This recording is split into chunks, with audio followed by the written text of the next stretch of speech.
Ayrshire has a rich history of textile production. Examples of past producers are Blackwood and Morton, Flemings, Belford in Kilmarnock, Stonyholme and Knox Mills in Kilburney, and Alex Beggs of Ayr, who still produce luxury woven and knitwear. Ayrshire has produced hosiery, bonnets, madras muslin, carpets, knitwear, shawls, fishing nets and safety nets. Darvel and New Milnes were known for the production of lace in particular. In the 1900s, there were many lace mills established along the River Irvine in New Milnes.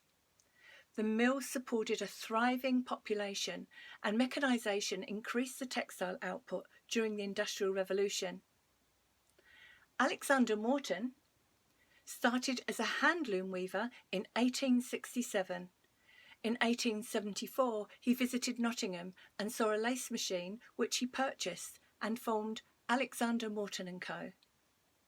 He later became a director of Morton, Young and Borland Lace Mill in New Milnes.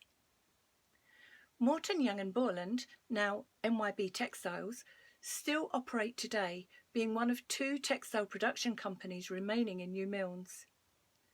The cotton Ayrshire lace is produced on the Nottingham lace looms that were installed over 100 years ago.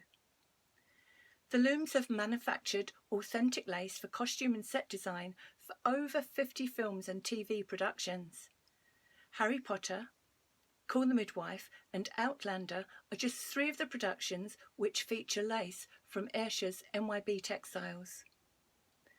The Millers and Merchants 3-stop self-drive tour starts at Dungarvan Mill, where Ayrshire handmade lace and machine lace examples from Darvel mills can be viewed. After travelling to Lamlash House in New Milnes for a 3-course lunch, you can view the beautiful Lydia lace curtains in the Victorian parlour. The final stop is to MYB Textiles to see the lace looms in production. MYB produced numerous lace fabrics and madras, including cotton baby blankets, a range of interior design fabrics and sheer lace blinds. The Millers and Merchant tour allows an insight into Ayrshire's lace heritage.